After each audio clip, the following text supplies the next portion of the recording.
Alors, ça bloque. Vous pouvez m'allumer le répéteur, s'il vous plaît. Il faut m'allumer le répéteur. Merci.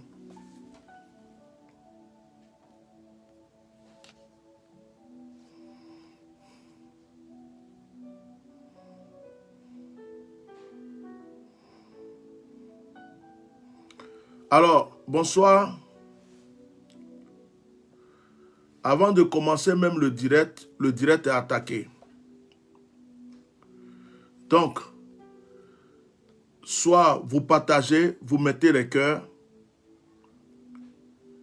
ou je ne sais pas, parce que je ressens que le direct est attaqué. Moi-même, je viens de...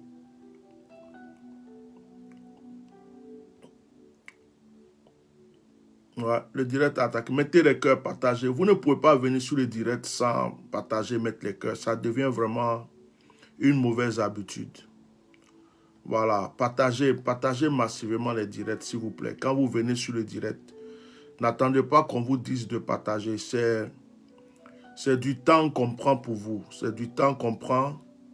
C'est un moment qu'on prend pour vous. Partagez. Voilà. Partagez, mettez les cœurs. Que Dieu vous bénisse. Ce n'est pas tout le monde qui aime les choses de Dieu. Ce n'est pas tout le monde aussi qui aime l'homme de Dieu que je suis. Donc, quand vous venez, voilà, partagez, mettez les cœurs. Voilà. Que Dieu vous bénisse abondamment. Merci beaucoup. Alors, je vais diminuer la musique, on va commencer parce qu'on ne va pas prendre trop de temps ce soir.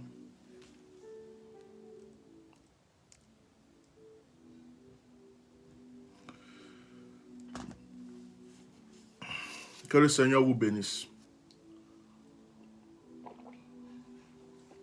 Ce soir, on va discuter un peu ensemble. Ça va être un peu du tac au tac. Je vais essayer de me connecter à vous. Oh, c'est encore fort. Je vais essayer de me connecter à vous selon vos commentaires, selon votre image. Et on va vivre un petit moment prophétique. Oh, je ne sais pas pourquoi c'est toujours fort dans mon esprit, dans mes oreilles.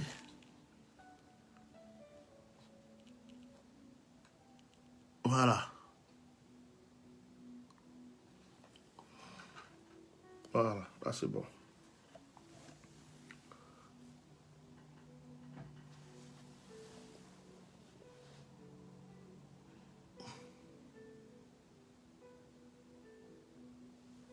Ok. Que Dieu vous bénisse. Alors, je vais prier, on va commencer. Bonsoir tout le monde. Seigneur, merci, bénis ce moment. Que ta grâce soit avec nous, que ton Esprit Saint soit avec nous. Nous voulons te connecter par ta présence.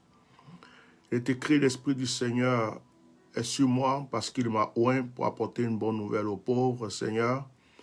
Et les pauvres, ce n'est pas ceux qui n'ont pas forcément de l'argent. Les pauvres, Seigneur, c'est ceux qui ont besoin aussi de Dieu. Et Seigneur, qui ont une soif de Dieu. Bénis ce moment, que ta grâce soit avec nous, que ton esprit nous vivifie et que chacun de nous reçoive quelque chose de particulier au nom de Jésus. Amen. Alors que le Seigneur vous bénisse abondamment. Merci d'être là. Voilà. Que le Seigneur vous bénisse. Les gens disent on peut liker, on ne peut pas mettre les cœurs. Écoutez, faites ce que vous pouvez mettre. Vous pouvez faire, partager, mettez des cœurs. Que Dieu vous bénisse, partagez. Voilà. Tout ce que Dieu fait est bon. Dieu sait pourquoi il fait certaines choses. Alors, moi, je suis là ce soir pour vous bénir dans le nom de Jésus encore, pour passer un moment merveilleux avec vous. Je suis votre serviteur, le Bishop Melchisedec, pour Ignace, pour ceux qui ne me connaissent pas. Alors, que la grâce de Dieu soit avec vous.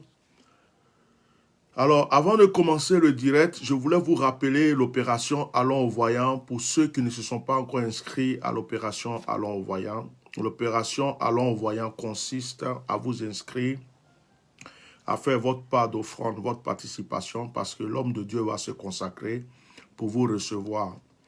Alors, lorsque vous êtes inscrit, la secrétaire vous met dans la liste. Elle fait un programme d'appel selon votre emploi du temps, selon votre temps. Elle va vous programmer pour que je puisse vous appeler. C'est moi qui vous appelle, ce n'est pas vous qui m'appelez, mais elle vous dira que le bishop va vous appeler tel jour. Voilà, elle va vous appeler tel jour à telle heure. Donc vous êtes déjà prêts, vous êtes prévenus. Alors je vous appelle et ça consiste à ce qu'on ait du temps ensemble. C'est vous et moi, comme si vous étiez assis en face de moi. Du coup, vous allez m'expliquer, je vais certainement vous donner des directives selon les révélations que Dieu me donne. Après, si vous avez des choses à m'expliquer, vous allez me les expliquer. S'il y a des orientations que je dois vous donner, je vous donne les orientations. S'il y a des actions prophétiques par rapport à la situation qui a été révélée, je vous donne, comme on appelle, l'action prophétique à faire. Alors, l'opération Allons au Voyant n'est pas gratuite. Ce n'est pas gratuit parce que c'est du temps que je prends et la Bible dit l'ouvrier mérite son salaire. Et donc, en cette fin d'année, je prends du temps pour vous jusqu'à ce qu'on rentre dans l'année. Donc, en vous inscrivant, vous payez votre participation. On l'a limité à 100 € minimum. Maintenant, vous savez, il y a des gens qui paient plus de 100 € pour aller en boîte. Il y a des gens qui vont payer des bouteilles de whisky à 1000 €, à 2000 €, des bouteilles de vin, des bouteilles de whisky ou des chaussures. Alors ça, il s'agit de votre vie. Donc, ce que vous faites, c'est que quand vous êtes inscrit, je vous reçois, on a notre moment ensemble, ça peut être 30 minutes, ça peut être 1 heure du temps. C'est le temps, ça veut dire que tant que je n'ai pas fini avec vous, je ne vous libère pas. Donc, on passe un moment ensemble pour que vous soyez vraiment, vous soyez satisfait de votre rencontre avec l'homme de Dieu. Donc, l'opération à l'envoyant, c'est ceci. Donc, pour ceux qui ne sont pas encore, qui se sont pas encore inscrits, inscrivez-vous auprès de la secrétaire. Voilà, inscrivez-vous auprès de la secrétaire. Je suis en train d'écrire le numéro de la secrétaire, 06 24 08 56 89. Voilà, secrétariat. Et si la secrétaire est là, je veux qu'elle écrive elle aussi. Voilà, secrétariat. Voilà, du bishop. Voilà. Donc, c'est bon, ça c'est fait. On va essayer d'épingler. Voilà, c'est épinglé, ça est là. Vous avez le numéro qui est là, qui est épinglé. C'est à vous de vous inscrire. Que Dieu vous bénisse abondamment. Ce soir, je n'ai pas envie de prêcher. J'ai envie de parler avec vous. J'ai envie de parler avec vous. Je voulais même vous permettre même de poser des questions. Je voulais vous permettre de poser des questions. Mais le souci, c'est que si je vais vous laisser appeler pour poser des questions, je ne sais pas, ça va nous prendre vraiment du temps. Donc, ceux qui n'ont pas le choix, qui ne savent pas écrire, bien qu'il y ait un problème pour écrire, mais qui veulent appeler pour une question, vous appelez. Mon numéro de téléphone, je ne l'ai pas affiché, mais je le mets là, le numéro WhatsApp, 0033 6 19 98 68 95. Tu as besoin de savoir quelque chose par rapport à un rêve, par rapport à une décision que tu veux prendre, par rapport à une situation où tu veux vraiment avoir une réponse par rapport à quelque chose, tu peux poser la question. Certainement, je vais pouvoir te donner une réponse ce soir. Mais avant toute chose, nous allons prendre notre Bible quand même dans Luc chapitre 4, le verset 18. Luc chapitre 4, verset 18. Dans Luc chapitre 4, verset 18, il est écrit « L'Esprit du Seigneur est sur moi parce qu'il m'a oint pour annoncer une bonne nouvelle aux pauvres. Il m'a envoyé pour guérir ceux qui ont le cœur brisé, pour proclamer aux captifs la délivrance et aux aveugles le recouvrement de la vue, pour renvoyer libres les opprimés. » Voilà les fonctions de l'Esprit. Quand l'Esprit est sur un homme de Dieu, il dit « Il est sur moi parce qu'il m'a oint pour annoncer une bonne nouvelle. » Première des choses, c'est annoncer la bonne nouvelle. À qui? Aux pauvres. Aux pauvres, ça ne veut pas dire que ce n'est pas les gens qui ne mangent pas. Aux pauvres, ça veut dire que c'est ceux qui n'ont pas Dieu. Voilà, ceux qui n'ont pas Dieu. Il y a une personne qui est en train d'appeler. Attends d'abord, s'il te plaît. Attends que je finisse de parler un peu. Je vais te prendre. Et il m'a envoyé pour guérir ceux qui ont le cœur brisé. Voilà, Dieu, par son esprit, nous envoie à guérir ceux qui ont le cœur brisé. Donc l'Esprit de Dieu est là pour guérir ceux qui ont le cœur brisé. Ton cœur peut être brisé par une rupture, par un divorce, par un rejet, par une trahison, par une situation difficile que tu as traversée, par la mort de quelqu'un que tu aimes, par un deuil quelconque, par une situation. Le cœur d'une personne, voilà, le cœur d'une personne peut être brisé, voilà. Donc l'Esprit du Seigneur est sur nous pour que nous puissions guérir les cœurs brisés, voilà, pour proclamer aux captifs la délivrance et aux aveugles le recouvrement de la vue. Quand on parle des aveugles, les aveugles, ce ne sont pas ceux qui ne voient pas clair. Les aveugles, c'est ceux qui sont aveugles spirituellement. Comme certaines personnes, par exemple, qui laissent souvent des commentaires bizarres, qui sont aveuglés, qui peuvent venir sur un direct, voir un homme de Dieu pour dire « va travailler ». Pourtant, ils ne savent pas qu'est-ce qu'il fait dans sa vie. Et puis d'ailleurs, l'œuvre de Dieu, c'est un travail. Retenez ça bien aujourd'hui. L'œuvre de Dieu, c'est un travail. Ce que les prêtres font, c'est un travail. Ce que l'imam fait, c'est un travail. Ce qu'un pasteur fait, c'est un travail. D'accord, l'œuvre de Dieu, c'est un travail. Donc, si un pasteur même veut servir Dieu en plein temps et puis ne pas travailler, c'est son travail. Il y a les psychologues, il y a les gynécos, il y a tout ce que vous voulez dans la vie. Il y a même des gens, ils sont voyants. Ici en Europe, il y a des gens qui ont un cabinet de voyance, ils sont voyants. Et il y a d'autres qui sont, je ne sais pas quoi. Il y a d'autres qui tirent les cartes. C'est leur travail, c'est reconnu. C'est reconnu ici en France. Donc là, avec mes dons spirituels, si j'ouvre un cabinet, je marque voyant, l'État français me reconnaît, je paye des impôts. Et là, à partir de ce moment, mes consultations sont payantes parce que je dois payer les impôts. Donc c'est un travail, l'œuvre de Dieu. Alors, il y a souvent des aveugles et la Bible dit que l'Esprit de Dieu est sur nous pour ouvrir les yeux des aveugles. Bon, parce que deux fois aussi, quand les gens sont remplis de haine et qui ne savent pas ce qu'il faut dire, ils vont venir vous dire des paroles qui n'ont pas de sens. C'est la haine. Ils ont mal. C'est la haine. Ils ont tellement mal. Vous voyez? Voilà. Ici, il y a des médiums. Il y a des médiums. Il y a, comme on appelle l'autre, la magnétisme. Les magnétismes, ceux qui touchent les gens pour guérir. Il y a même des gens qui coupent le feu. C'est-à-dire quand il y a une douleur, ils te touchent pour arrêter la douleur. C'est reconnu en France comme un travail. Médium, c'est reconnu comme un travail. Voyant, c'est reconnu comme un travail. Même la prostitution est reconnue comme un travail. C'est le métier de certaines personnes ici en France. Voilà. Ici en France, c'est comme ça. Donc, un serviteur de Dieu, il vit de son travail. C'est un travail. Donc, les personnes qui sont souvent ignorantes ou qui sont remplies de haine ou qui ont juste envie de dire quelque chose pour te faire du mal, vont te dire, va travailler. Mais quelqu'un qui prend son temps pour aider des gens, quelqu'un qui prend son temps pour écouter des gens, quelqu'un qui prend son temps pour prier pour des gens, c'est un travail qu'il fait. Voilà, c'est un travail, c'est son travail, c'est son appel, c'est un travail. Peut-être que ça ne te plaît pas, c'est ton droit que ça ne te plaise pas. Peut-être que c'est quelque chose que toi, tu ne comprends pas. Tu as le droit de ne pas comprendre, mais c'est son travail. Alors, parce que ce travail-là, il y a des choses derrière. On prend le temps pour jeûner. On prend le temps pour méditer. On prend le temps pour parler à Dieu de la vie des gens qui viennent vers nous. Ce n'est pas simple. On ne vient pas s'asseoir comme ça et puis les choses se passent. Non, il y a un temps de préparation, il y a un temps de privation. Donc c'est vraiment un travail. C'est comme un sportif qui se prépare avant d'aller sur le terrain. Donc, respectez les hommes de Dieu. Voilà, c'est un travail qu'ils font. Bénissez-les, soutenez-les. Normalement, les serviteurs de Dieu pouvaient, quand tu viens vers un homme de Dieu, ils pouvaient te dire, avant que je te reçoive, voilà ma consultation, ça coûte tant. Parce que, en temps normal, quand tu vas voir un voyant, tu payes. Tu vas voir un médium, tu payes. Tu vas voir un magnétiseur, tu payes.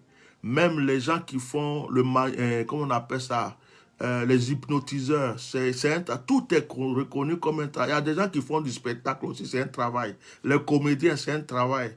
Tu ne peux pas aller dire à un comédien demain, va chercher du travail. Son travail, c'est la comédie. Voilà. Tu ne peux pas aller dire à Gou, va chercher du travail. Le travail de Gou, c'est la comédie. Tu ne peux pas aller dire à un chanteur, va chercher du travail. Le travail du chanteur, c'est de chanter. Donc, c'est comme ça la vie. Hein. On n'a pas le choix. C'est Dieu qui appelle les gens. Ça peut vous plaire ou ne pas vous plaire, mais c'est comme ça. Donc, souvent, même les marabouts sont reconnus en France. Ils font publicité dans les journaux. Merci d'écrire. Ils font des publicités dans les journaux. Marabout tant, numéro tant, je consulte tant, payant tant. C'est reconnu ici. Voilà. Donc, la Bible déclare qu'on ne va pas voir un prophète les mains vides. Mais si, tout ce que vous écrivez là, vous voyez, je réponds avec ça en même temps. Vous voyez? Donc, aujourd'hui, les gens sont remplis de haine. Mais deux fois, vous allez voir, ces personnes-là, ils vont aller voir des féticheurs, des marabouts, des gens bizarres pour prendre des gris-gris. On va leur dire de tuer bœuf, ils vont courir pour bœuf. D'autres m'ont dit, il faut tuer ton père, il va tuer son père. Il faut tuer ta mère, il va tuer sa mère. Va chercher ça, il va chercher ça. Hein? On dit, voilà, il y a une soeur qui dit, il y a des prophètes même qui donnent leur prix. Et puis c'est vrai. Dans certains pays anglophones, comme même en Afrique, hein. Et puis même en Europe, il y a des prophètes là, pour te recevoir, ils donnent son prix. Sa consultation, ça coûte tant, 100 euros, 150 euros. 50 euros. Si tu ne veux pas, il ne faut pas venir. Ils connaissent, lui, c'est son travail, c'est ce qu'il fait. Donc, c'est avec ça il vit. Avec ça, il paye ses loyers. C'est avec ça, il s'occupe de sa famille. C'est son travail. Et il donne un prix. Tu ne peux pas dire que c'est un escroc. Parce que c'est son travail. Le temps qu'il prend pour toi, là. Quand tu t'en vas t'asseoir chez un psychologue, tu ne fais que raconter ta vie. Le psychologue t'écoute. Quand le temps, les 30 minutes sont arrivées, bien les 1 heure sont arrivées, il va te dire, bon, on a fini pour aujourd'hui. Reviens demain. Et il prend ton argent. Tu vas voir le médecin pour lui dire que tu avais un peu mal à la tête hier. Dès que tu arrives net, il demande ta carte vitale. La carte, parce que lui, là, c'est pas en fait, tu es malade, tu n'es pas malade. Donne-moi ta carte vitale, je vais prendre mon argent d'abord et puis on va discuter. Après, il te donne l'ordonnance. Tu vas voir le dentiste, c'est la même chose. Donc, considérez que l'œuvre de Dieu, c'est un travail. Que vous voulez ou pas, c'est un travail. D'accord? Donc, que Dieu vous bénisse abondamment. Alors, la personne qui a laissé le commentaire tout à l'heure, tu vois, je t'ai donné une réponse paisible, hein, sans haine, sans colère. Voilà, sans haine, sans colère. Je sais qu'en ce moment, il y a beaucoup de personnes qui sont en colère.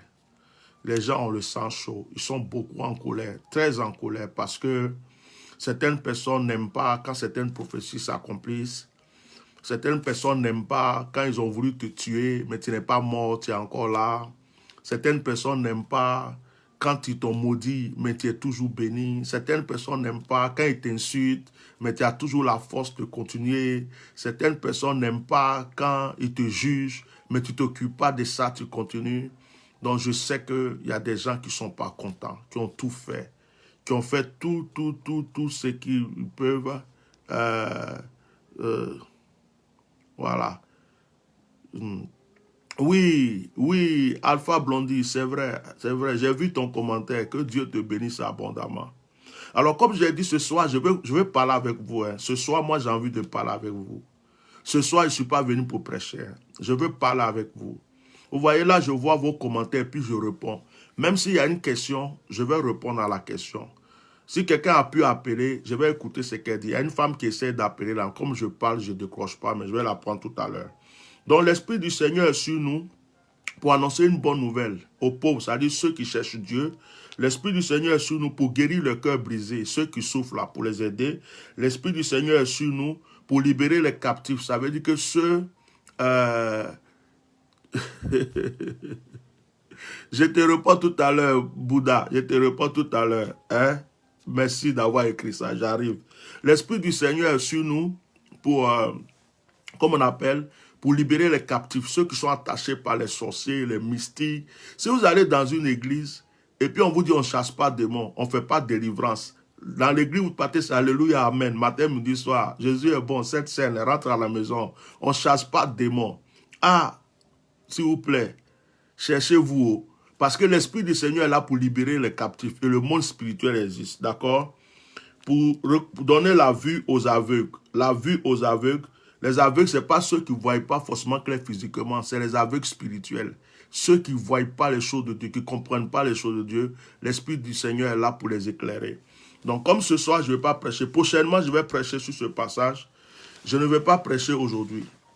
Il y a un autre passage qui m'intéresse ici, mais on aura le temps dans la semaine pour que je puisse prêcher. Donc, on va, pour ne pas perdre de temps, on va aller directement sur nos commentaires.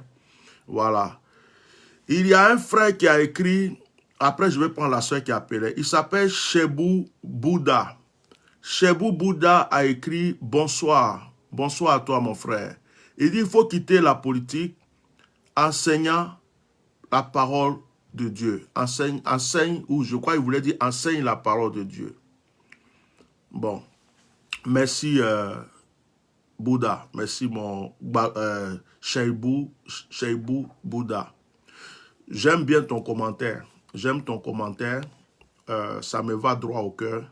C'est un conseil que tu es en train de donner. Mais je veux que tu comprennes quelque chose. Il faut bien lire ta Bible, s'il te plaît. Il ne faut pas confondre les choses. Il faut lire ta Bible. Lis-moi, commence à partir de Moïse, l'histoire de Moïse. Quand tu finis avec Moïse, prends un autre personnage comme Daniel, prends un autre personnage comme Élie, qui s'est affronté à Jézabel et au roi Achab. Ça, c'était un peu la politique, ou bien même c'était la politique. Moïse allait parler à Pharaon pour dire à Pharaon, Dieu me dit, libère mon peuple. Moïse, il s'est mis dans la politique pour pouvoir libérer le peuple de Dieu. Quand tu vois l'histoire de Daniel, hein, Daniel était quoi? Daniel était, on va dire même, une personnalité, un ambassadeur ou un premier ministre, une grande autorité avec le roi. Hein. Regarde l'histoire de Joseph. Joseph était quoi? Premier ministre. Et quand tu continues, tu vas voir Esther. Elle est devenue la femme du roi. Regarde un peu le nom de tous ceux qu'on cite dans la Bible. Regarde l'histoire de Samson. Regarde l'histoire de Gédéon. Regarde un peu les histoires dans la Bible. Tu vas comprendre que, bon, il y a même un personnage qui est très bien pour ça. David. David, que Dieu dit c'était l'homme selon mon cœur. David était roi, David était prophète. David faisait même des guerres. Donc, quand vous dites souvent, ne parle pas de politique, la politique c'est quoi? La politique c'est quoi? La politique c'est pas pour les moutons. C'est pas pour les zèbres de la forêt ou de la brousse. La politique c'est pour des êtres humains. Et le Seigneur dit, vous êtes le sel de la terre et la lumière du monde. Donc un prophète, normalement, un homme de Dieu, est censé défendre la cause des pauvres. Il est même, un vrai prophète même doit être capable. Lis beaucoup l'Ancien Testament, tu vas voir. Les prophètes allaient parler au roi. Pour dire au roi, le chemin que tu es en train de prendre n'est pas bon, prends tel chemin. Un prophète, c'est un conseiller. Il peut conseiller une autorité. Normalement, dans un état où on respecte vraiment les hommes de Dieu, un prophète, c'est un conseiller. Il peut dire au roi, le chemin ou ce que tu fais n'est pas bon. Ça ne veut pas dire, parce qu'il y a peut-être deux sortes de politique, je ne sais pas. Il y a une politique où les gens sont peut-être, on va dire, il veut être forcément président, il veut être ministre, il veut être ceci, il veut... Bon, je ne parle pas de ça.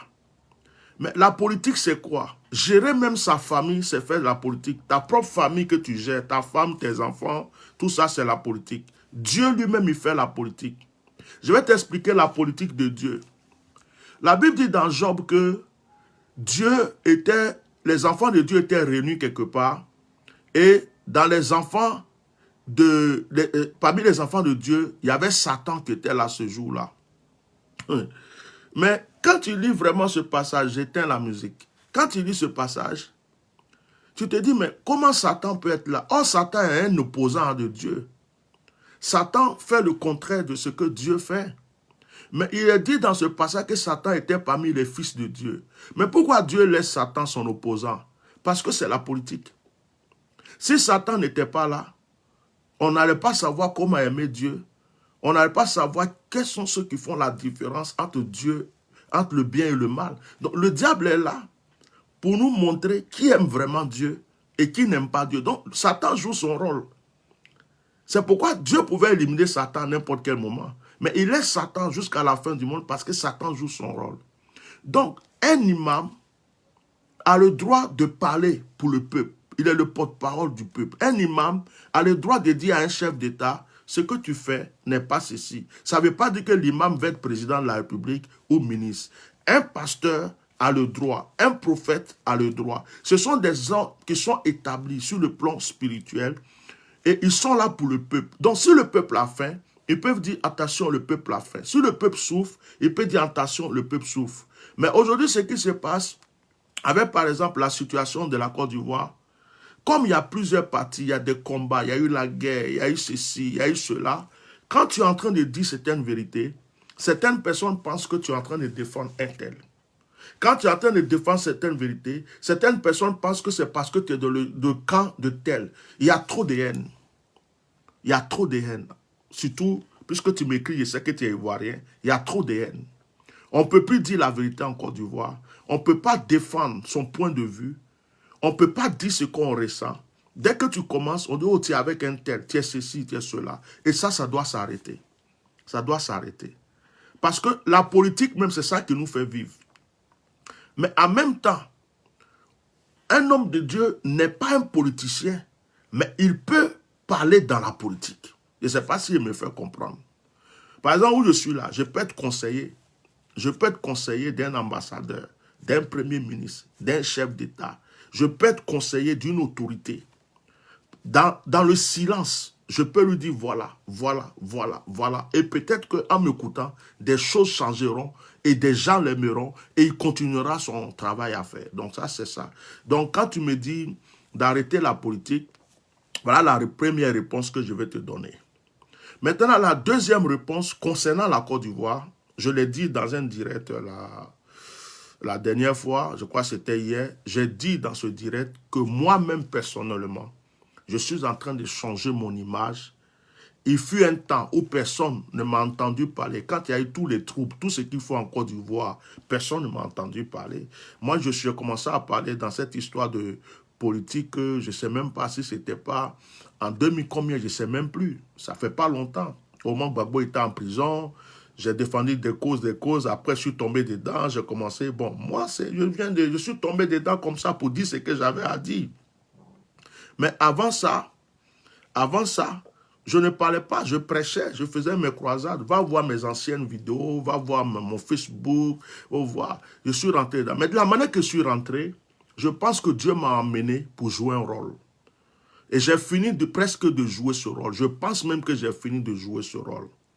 Parce que ceux qui étaient en prison, pour qui on criait, sont sortis. Ils sont rentrés au pays.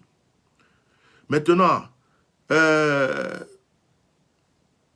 ceux qui étaient, je ne sais pas où, comme on appelle, ceux qui sont en exil, certains sont rentrés. Aujourd'hui, la prière même qu'on fait là, c'est qu'il y a une vraie réconciliation.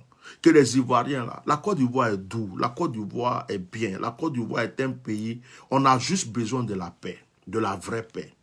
Que les politiciens, même quels que soient tous les positions de tous les bords, ils s'asseyent, ils réfléchissent paisiblement, tranquillement, ils apaisent les cœurs et que vraiment tous les Ivoiriens se sentent à l'aise dans leur pays, joyeux dans leur pays et que vraiment tous ces problèmes-là, c'est pourquoi on demandait au président de la République de libérer les prisonniers, de laisser rentrer les exilés pour que tous les cœurs soient apaisés, qu'on avance. C'est tout.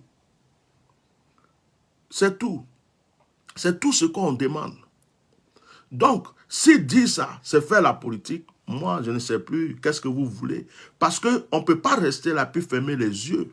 Tout le monde ne peut pas fermer les yeux. Et il y a quelqu'un qui a laissé un commentaire tout à l'heure en disant que le président Ouattara est le meilleur. Bon, ça, c'est ton point de vue. Et il y a d'autres personnes qui vont dire que c'est Gbagbo. Il y a d'autres qui vont dire que c'est Bédié. Et ces genres de commentaires doivent cesser dans vos bouches. Parce que ce n'est pas un match de football. Le meilleur président de la Côte d'Ivoire, c'est celui qui va mettre les Ivoiriens à l'aise. Ce n'est pas celui qui va construire, mettre des goudrons. La Côte d'Ivoire était jolie. Depuis que nous, on est nés, la Côte d'Ivoire était déjà jolie. Tous les Africains de partout autour de nous voulaient venir en Côte d'Ivoire. Les Ghanéens nous enviaient, les Béninois, tout le monde. Ils sont venus immigrer en Côte d'Ivoire. La Côte d'Ivoire était jolie. Je suis né en 71. J'ai vu la Côte d'Ivoire jolie. Oufoué a rendu déjà la Côte d'Ivoire. Donc, ce n'est pas aujourd'hui la Côte d'Ivoire est jolie. Sauf pour ceux qui viennent d'arriver en Côte d'Ivoire. Donc, le meilleur président, c'est celui, après les guerres qu'il y a eu, qui crée la vraie réconciliation, qui apaise son cœur, qui enlève les rancunes dans son cœur, et qui apaise les Ivoiriens, qui réconcilie, mais une vraie réconciliation, qui met tous les Ivoiriens au même rang, qui ne fait pas de différence entre eux, qui les met au même rang, qui pense aux enfants, qui pense à la jeunesse, qui pense aux femmes, qui pense aux malades qui vont à l'hôpital, qui fait de sorte que l'Ivoirien lui-même, il est chez lui, il n'a même pas envie de sortir de chez lui pour aller ailleurs, tellement qu'il est à l'aise dans son pays. Et ce jour-là, quand il me dira, celui-là, c'est un bon président, je te dirai oui, c'est un bon président. Pour le moment, j'en ai pas vu. Oui, Ouattara fait des goudrons. Oui, il fait ceci, mais ce n'est pas son argent. C'est le budget de l'État. Et puis, c'était des choses qui étaient prévues. Houphouët-Boigny, en son temps, avait déjà écrit des choses. Bédié, en son temps, avait prévu de faire des choses. Gbagbo voulait faire des choses. Lui, il est là aujourd'hui, il a accompli certaines choses. Tous les projets qu'il réalise, ça ne vient pas forcément de lui. Et puis, ce n'est pas son propre argent qu'il prend pour faire. Donc, je ne vois rien d'extraordinaire. Il n'y a rien d'extraordinaire. N'importe qui à sa place aurait pu faire ce qu'il fait. Mais quand les Ivoiriens vont manger à leur faim, quand les Ivoiriens seront en paix entre eux, il aura plus ces clashs sur les réseaux sociaux, il aura plus ces disputes, ces injures pour une personne ou une autre, que chaque Ivoirien sera fier d'être Ivoirien, d'embrasser son frère, que son frère va embrasser, et qu'on va sortir de toutes ces choses. Si une personne arrive à faire ça, je dirais celui-là, c'est lui l'homme. Voilà, c'est tout ce que je peux dire. Maintenant, ayez le courage de dire souvent la vérité. Pourquoi vous qui aimez le président Alassane, vous ne lui dites pas, vous ne le suppliez pas de libérer les prisonniers politiques, par exemple. Vous ne croyez pas que ça va apaiser les cœurs et éviter tous ces troubles, ces discussions bêtes. Vous ne croyez pas que si vous lui dites de laisser rentrer les exilés, d'oublier toutes ces histoires-là et de passer à autre chose, vous ne croyez pas que ça va apaiser le cœur de tout le monde? Vous ne croyez pas? C'est la chose la plus simple. Au lieu de venir insulter, moi je pense que c'est ce que vous devez chercher à faire. À convaincre celui que vous aimez. Et en ce moment, nous tous, nous allons aller vers lui et on va dire tu es le meilleur. On va dire tu es le meilleur. Parce que vraiment, ce que tu viens de faire, tu as libéré les prisonniers, tu as apaisé ton cœur. Les exilés sont rentrés, la Côte d'Ivoire, vraiment. Tous les Ivoiriens qui sont hors de la Côte d'Ivoire, certains veulent rentrer dans leur pays, même ils ont peur. Ils vont rentrer. Ça sera la joie, la fête, tout le monde en paix. On en passe. Est-ce que ça, là, c'est mauvais? Dire des choses comme ça, là, est-ce que c'est mauvais? En tout cas, moi, c'est ce que j'ai dit. Hein. Peut-être que je le dis souvent d'une autre manière, mais c'est ce que je pense et c'est ce que j'ai dit. Ma politique, c'est ça. Voilà. Que Dieu te bénisse. Alors, revenons un peu sur des questions spirituelles. Sortons des questions genre politique, tout ça. J'ai répondu à 2 personnes qui ont écrit. Ce n'est pas forcément pour ça qu'on est là ce soir. Donc, pour détendre un peu l'atmosphère, pour revenir sur les questions spirituelles, il y a une personne qui a essayé de m'appeler. Elle a essayé d'appeler 1 fois, 2 fois, 3 fois, 4 fois, 5 fois, 6 fois. Je vais l'appeler. Et puis, on va changer un peu de gamme parce qu'on n'est pas là pour parler de politique. Bien sûr, je veux répondre à des questions, je veux encourager. Voilà. Oui, bonsoir. Papa. Oui, bonsoir. Comment tu vas? Bonsoir. Oui, tu as essayé de Ça m'appeler va plusieurs de... fois. Oui, j'essaie de demander si vous pouvez prier pour moi, pour ma vie privée, parce qu'elle est vraiment chaotique, en fait. On dit de poser question. Soit tu es prié, toi tu es venu chercher aujourd'hui. Ah, mais priez pour moi alors, pour ma vie privée, alors, pour ma situation. Là, tu m'as pris en otage ou bien. Hein? J'ai dit, est-ce Oui, que tu t'es inscrit oui. pour l'opération à l'envoyant? J'ai pas encore eu de moment, parce que pour le moment, j'ai pas encore de travail. J'attends, enfin, j'ai fait plusieurs Faut demandes. laisser les commentaires là. Appelle la secrétaire, Oui. parle avec elle, inscris-toi pour l'opération à l'envoyant. Parce que tous les blablabla que tu es en train de dire à moi, ça, c'est pas ça, je vais écouter. Inscris-toi, appelle la secrétaire. La secrétaire, c'est un être humain comme toi. C'est ta soeur. Voilà, tu l'appelles, on dit appeler la secrétaire. Tu appelles, tu parles avec elle. Ce qu'elle peut te dire, elle te dira. Ce que tu peux lui dire, tu diras. Si elle doit t'inscrire, elle va t'inscrire. Mais tu es chez toi, tu dis non, je n'ai pas ceci, je n'ai pas cela, je ne vais pas faire ceci. Si par exemple, tu m'appelles, tu dis que ta vie a des problèmes là. Tu crois que c'est sur le direct que moi je peux régler tout ça? Non, Ben voilà. juste une petite prière. Non, je vais faire la prière. Ce n'est pas que je refuse, je vais faire. Mais je suis en train de te dire, dans certaines choses, il faut aller en profondeur. Donc, appelle la secrétaire. Il faut t'inscrire. L'opération au voyant, c'est quand on vous donne l'occasion de venir vers l'homme de Dieu pour que vous puissiez avoir le temps de lui dire ce que vous avez à dire, qu'il puisse vous dire. Donc, ne ratez pas cette occasion. N'attendez pas, n'attendez pas que c'est sur les directs seulement que vous venez et puis voilà quoi. Donc, que Dieu vous bénisse. Voilà. Excuse-moi, je vais prier pour toi. Je voulais dire au frère, attends, c'est pas toi. Akpama Ino. Non, c'est pas toi. Toi, il ne faut plus parler, s'il te plaît. Tu vas m'interrompre. Je vais te prier pour toi tout à l'heure. Ne dis plus rien, s'il te plaît, j'arrive. Akpama Ino. s'il te plaît, c'est un direct de prière. Bien sûr que je réponds aux questions. J'ai plus le temps de répondre à certaines questions. Mais ici, écoute-moi très bien. Alassane Dramane Ouattara n'est pas Jésus-Christ. Ça, il faut retenir. Alassane Dramane Ouattara n'est pas Dieu le Père. Alassane Dramane Ouattara n'est pas le Saint-Esprit. Donc, j'ai été poli, j'ai répondu à des questions que vous avez posées. Mais ici, là, parce que je n'ai pas envie de te bloquer. Voilà. Je n'ai pas envie de te bloquer. Je pense que tu continues à écrire. Ici, ce n'est pas pour parler d'Alassane Ouattara. On parle de Dieu ici. Donc, tes commentaires, garde-les pour un autre moment. Autre chose, si le direct ne t'arrange pas, sors du direct, s'il te plaît. Ou bien, écoute, mais ne mets plus le nom Alassane Ouattara, ceci, j'ai déjà répondu à tout ce que tu dis. Et il n'est pas mon Dieu, il n'est pas mon Saint-Esprit, il n'est pas... voilà, donc, là, je te laisse une dernière chance. Tu laisses un autre commentaire de ce genre pour demander, pour parler encore de je te bloque. Tu sors de mon direct. Voilà, que Dieu te bénisse. Merci beaucoup. Donc, tu demandes la prière. Oui. Ok. Mets ta main sur ton front, je vais prier. C'est bon, tu as ta main sur ton front. Oui, oui. Tu mets la main droite. Oui. Ok. Seigneur, merci pour ta grâce. Dans le nom de Jésus, je prie pour ta fille. Je prie que ta grâce soit sur sa vie. Je prie que ton esprit l'environne. Je convoque le Saint-Esprit maintenant sur sa vie. Je convoque le feu de Dieu sur sa vie. Seigneur, ta fille vient auprès de toi comme cette femme qui perdait le sang, qui dit, je sais que si je touche le bout de son vêtement, je serai guéri. Au nom puissant de Jésus, excusez-moi, je vais juste bannir quelqu'un. Voilà. Excusez-moi, je vais bloquer une personne. Voilà. Voilà, c'est fini. Il n'est plus dans le direct.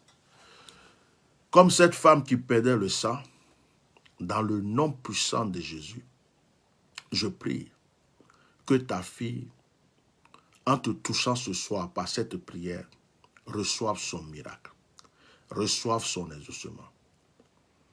Seigneur, quelle que soit la situation qu'elle est en train de traverser, je prie que ta main puissante soit sur sa vie, dans le nom de Jésus-Christ de Nazareth. Amen. Amen. Tu as quelque chose pour écrire? Oui. Écris Psaume 71. Oui. Psaume 53. Oui. Psaume 60.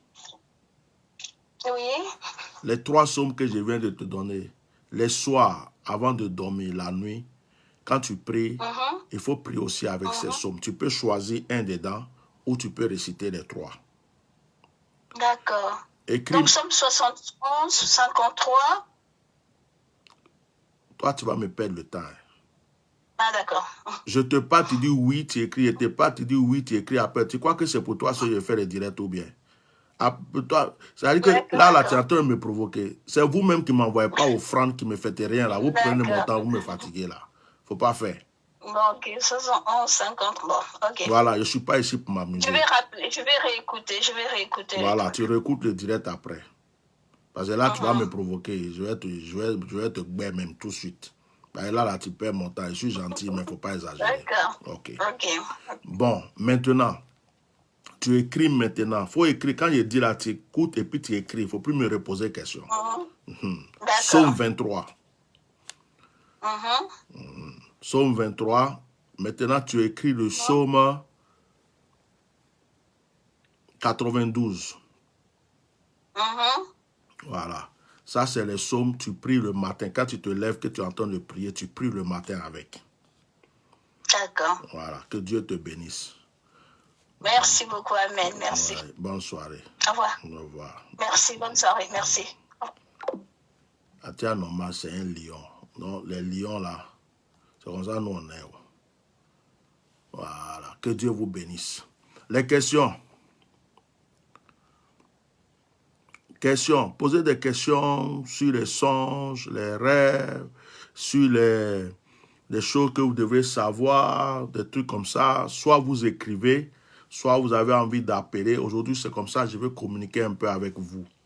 Je veux communiquer avec vous. Alors, si vous n'avez pas de questions, pour le moment, il y a un passage que j'ai envie de toucher un peu avec vous. Voilà, parce qu'on discute, on ne va pas perdre le temps. Dans Luc chapitre 5. Quelqu'un peut écrire Luc chapitre 5. Je vais vous expliquer quelque chose. Luc chapitre 5, à partir du verset 1.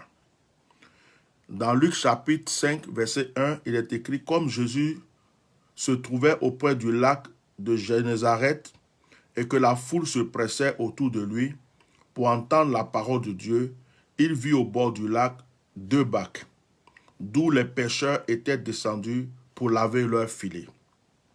Il monta dans l'une de ces bacs qui était à Simon, et il le pria de s'éloigner un peu de terre, puis il s'assit, et de la barque, il enseignait la foule. Lorsqu'il eut cessé de parler, il dit à Simon, avance en pleine eau, et jetez vos filets pour pêcher. Simon lui répondit, Maître, nous avons travaillé toute la nuit, sans rien prendre, mais sur ta parole, je jetterai le filet. L'ayant jeté, il prit une grande quantité de poissons et leur filet se rompait. Il fit signe à leurs compagnons qui étaient dans l'autre bac de venir les aider. Il vint et il remplit les 2 bacs au point qu'elles enfonçaient. Quand il vit cela, Simon-Pierre tomba aux genoux de Jésus et dit, Seigneur, retire-toi de moi parce que je suis un homme pécheur. Car l'épouvante l'avait saisi, lui et tous ceux qui étaient avec lui, à cause de la pêche qu'il avait faite. Et il en était de même de Jacques et de Jean, fils de Zébédée, les associés de Simon. Alors Jésus dit à Simon, ne crains point, désormais tu seras pêcheur d'hommes. Alors, voilà ce que je veux expliquer. Vous pouvez écrire vos questions, si vous avez des questions. Vous pouvez aussi, ceux qui ont le numéro, appeler pour expliquer quelque chose, pour demander quelque chose. Pendant ce temps, je parle, et s'il n'y a pas d'appel, de questions, on va terminer le direct en écoutant cette parole. Écoutez-moi bien. On dit que Jésus, en fait, Jésus voulait prêcher. Jésus voulait parler. Et il y avait tellement de monde que Jésus ne pouvait pas s'arrêter au milieu de la foule pour prêcher. Donc, l'idée que Jésus a eue, excusez-moi, il dit plusieurs fois dans le songe, je me retrouve au milieu de l'eau, j'aimerais savoir ce que cela signifie. Ok, je vais essayer d'écrire pour ne pas oublier. Voilà, parce que comme je parle en même temps, au milieu de l'eau, voilà, songe. Oh là là, c'est quoi ce stylo? Songe au milieu de l'eau. Voilà, comme ça je ne vais pas oublier. Voilà. Et puis il y a une autre personne qui a dit, j'ai rêvé que j'ai mis un enfant au monde et il est devenu guépard. Waouh! Qu'est-ce que cela signifie? Je vais voir la suite. Qu'est-ce que cela signifie, s'il vous plaît? Toi, tu es accouché, j'ai guépard, accouché. Un rêve. Voilà, je vous répondrai tout à l'heure. Donc, Jésus voulait prêcher et Jésus ne pouvait pas rester dans la foule. Donc, Jésus, qu'est-ce qu'il fait? Il voit une barque. C'est-à-dire, l'idée qu'il a eue, c'est de rester dans la barque, dans la pirogue, sur l'eau, parce que tout le monde n'allait pas rentrer dans l'eau. Donc, au moment où il est sur l'eau, il parle aux gens. Donc, il a emprunté la barque de Simon. Il a demandé à Simon d'avancer, comment dirais-je, sa barque. Simon l'a écouté.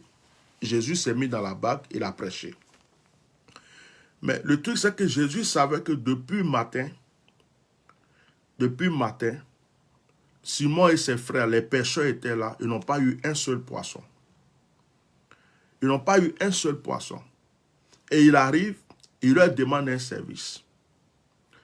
Et si vous remarquez, Pierre et les autres pouvaient dire, oh, nous on est fatigués. Depuis matin, on est là, on n'a pas eu un poisson, on veut rentrer chez nous. Toi, c'est ton affaire de prêcher. Tu viens nous dire de nous mettre là, tu vas prêcher. Ça va nous donner quoi? Il pouvait lui dire ça et puis l'envoyer balader. Il ne savait pas en ce moment qui c'était. Mais lorsque Jésus a demandé ce service, Pierre a accepté. Et quand ils ont accepté, Jésus a prêché. Il a fini de prêcher à la foule. C'est quand il a fini de prêcher à la foule et que maintenant, il leur a dit, bon, avancez de tel côté là pour jeter vos filets. Parce qu'ils savaient qu'ils n'ont pas eu de poisson. C'est-à-dire que la récompense arrivait. Pierre et les autres vont lui dire, mais Seigneur, depuis le matin, nous on est là, on a tourné, on a tout fait, on n'a pas eu de poisson. C'est pas la nuit, là, on va avoir poisson. Il dit, jetez votre filet. Et du coup, quand ils ont jeté le filet, la Bible dit qu'il y a eu tellement de poissons, le filet même était en train de craquer. Et ils ont appelé, comment on appelle ça? Ils ont appelé les autres pour les aider. Songe entouré de chiens. Ils ont appelé les autres pour les aider. Et les pirogues même étaient remplies de poissons. Ok, un instant, 2 minutes. Songe entouré de chiens. Être parmi les chiens. Parmi les chiens. Voulant mordre. Voulant mordre. Abattu. Abattu. Voilà, c'est bon. Ton songe n'est pas mauvais. Abattu par un bâton, c'est bien. Ok, je vais vous répondre tout à l'heure. On va pas à pas. Parce que tout à l'heure, je vous demandais d'envoyer les questions. Et pas moi, j'ai déjà commencé. Je vais terminer avec le passage et puis on va aller sur ces questions. Alors, je voulais vous faire sortir des petites leçons dans ce passage. Alors, vous pouvez bien m'écouter, prendre note. Vous savez, c'est souvent quand il n'en peut plus que Dieu va venir intervenir. Quelqu'un peut me mettre un amen et puis continuer à liker, mettre des cœurs. C'est souvent quand tu es découragé, quand tu penses que tu as fini de faire des efforts, quand tu crois que tu as trop fait, quand tu crois que non, c'est fini, il n'y a plus de solution. Tout ce que je peux faire à mon niveau, j'ai fini de faire. La situation n'a pas changé. Je vais laisser tomber. C'est en ce moment-là même que Dieu se trouve devant ta porte, en train de frapper à la porte pour dire, hey, je suis là. Ouvre cette porte-là pour que j'intervienne. Toi, tu as cru que tu as duré dans l'histoire, mais moi, c'est maintenant que je suis venu. Vous voyez?